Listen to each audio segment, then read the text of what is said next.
Hello, and welcome to another episode of the Wealthologist Weekly.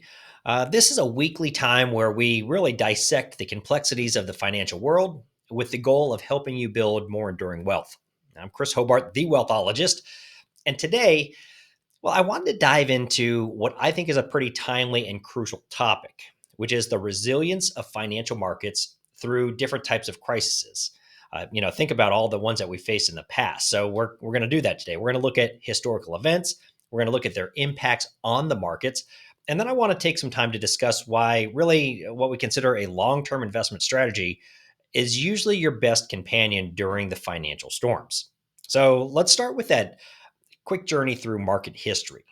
So during this time, let's travel back a little bit and let's think about it. Market crises have been a constant part of our financial narrative. Let's go back to 87, Black Monday. Let's go back to 2008. The market dropped over 50% through the financial meltdown. And even as recently as 2020, we had the pandemic shakeup. Each of these events tested investors' resolve, but also showed that the market is able to bounce back. Over the decades, starting from the 70s, the S&P 500 has really been remarkable, showing growth despite these numerous setbacks. So now let's analyze a little bit the impact and recovery of all of these events. We know immediate reactions to financial crises, they typically include a very sharp drop in market value. Back in 2008 again, the crisis wiped out a huge amount of market wealth, over 50%. But recovery wasn't just possible, it was formidable. And now, if you stayed invested, market participants saw new highs shortly thereafter. It took some time, but met new highs and boomed forward. Even after 2020, when the pandemic hit, while the market initially just plummeted, it actually recovered pretty swiftly. Now, that was thanks in part to some really strong governmental fiscal and monetary policies pumping money into the system. But I think the important thing to ask here is, what if we got out? What are the perils of exiting the market at the wrong time? And this brings us to that vital investment principle, which is staying the course. Historical data from the S&P 500 suggests that if you had invested $10,000 back in 79 and stayed fully invested through all the good and bad times, you could have seen that grow to over $1.5 million by 2024.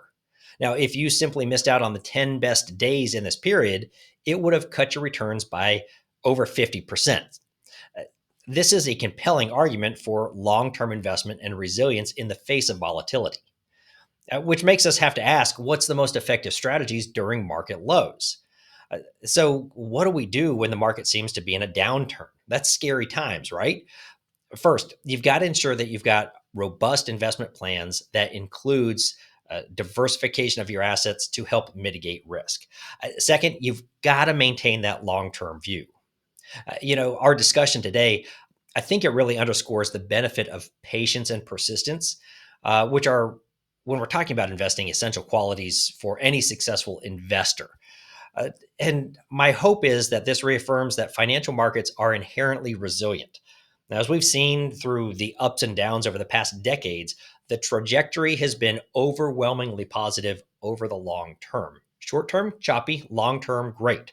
Now, as the wealthologist, my team and I, we're always ready to help you develop a financial strategy that ideally withstands the test of time, helping you not just survive, but also thrive through different market cycles. So if you've got questions, always let us know. But I want to thank you for joining us today on the Wealthologist Weekly. Again, I'm Chris Hobart, and I look forward to next week's discussion on more strategies that help to secure your financial future.